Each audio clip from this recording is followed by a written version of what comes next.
Praise the lord. మనకు బలమును ఆనందమునై ఉన్న యేసయ్య పరిశుద్ధ నామములో మీరందరూ క్రీస్తులో బలవంతులై ఆనందభరితులగుదురుగాక.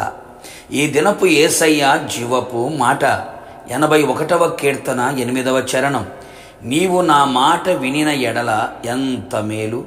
యేసయ్య మాట మీదనే ఆశ పెట్టుకొని ఆయన వాక్యానుసారముగా జీవించుచు ఆయన ఆజ్ఞల మార్గములో నడుచుకొనుచు సంఘములో సమాజములో కుటుంబములో చేయుచున్న సమస్తములో యేసయ్యకు సాక్షిగా బ్రతుకుచున్న నా యేసయ్యకు స్నేహితులారా, యేసయ్య మనకు మేలు చేయు దేవుడై ఉన్నాడు.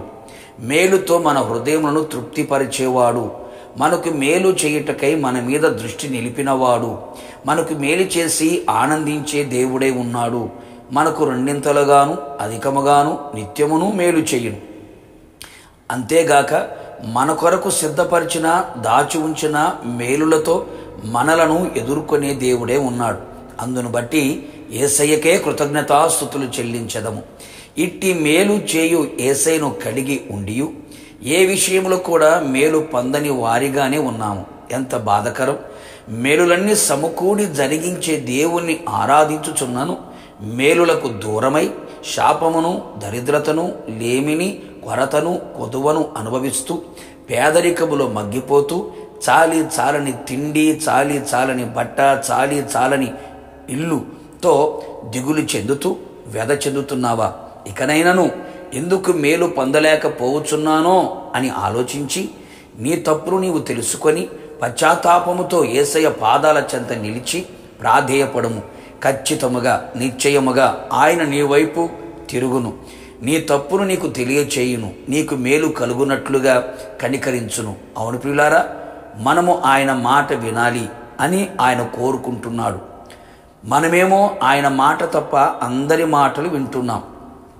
అందుకే నష్టము, కష్టము, కన్నీరు, రోగాలు, ఇబ్బందులు, ఇరుకులు, అసమాధానం, అవమానం, అపనిందలు, బాధలు, భారములు, శాపము అనుభవిస్తూ ఉన్నాం. ఇప్పుడైనను హృదయపూర్వకముగా నా యేసయ్య మాటకు విధేయులై ఉందుము. ఆయన మాట వినుట శ్రేష్టమని గ్రహించు. ఆయన మనతో చెప్పినది చేయుటకు మనస్కరించుము. కొన్ని పర్యాయాలు ఆయన మాట కఠినముగా ఉన్నను, నీకు ప్రతికూలముగా కనబడినను, నొప్పి కలిగించినదిగా మారినను ఆయన మాటకే ప్రాధాన్యత ఇయ్యుము. ఏది చేసినా ఆయన మనకు తుదకు మేలు చేయును అని గుర్తెరిగి ఆయన మాట విని వణుకుచు ఆయన సన్నిధిలో నిలువుము. ఆయన నీ మీద దృష్టి నిలిపి సర్వ విషయముల యందు నీకు మేలు చేయును.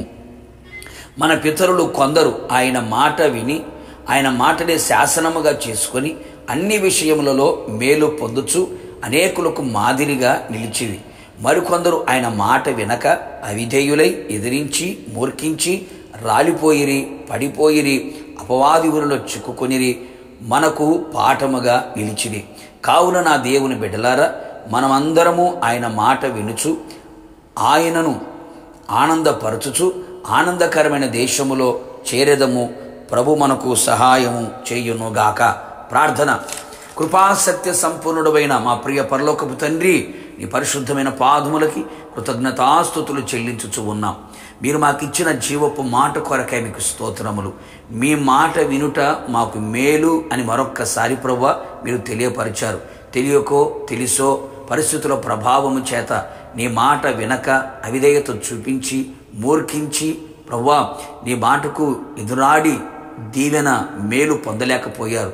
ఇది మొదలుకొని నీ మాట మీదనే ఆశ పెట్టుకొని నీ మాట వింటూ నీ మాటకు వణుకుచు నీ సన్నిధిలో నీ ప్రజలు నిలిచి ఉండాలని తీర్మానము చేసుకుంటూ ఉండగా నిశ్చయముగా మీరు వారి ఎడల మేలు కలుగు చేసి మీ మహిమగల రాకడ కొరకు సిద్ధపరచమని, అన్ని విషయములలో సర్వ విషయములో మేలు కలుగునట్లుగా సహాయము చేయమని యేసు నామములో అడిగి పొందుకున్నాము తండ్రి.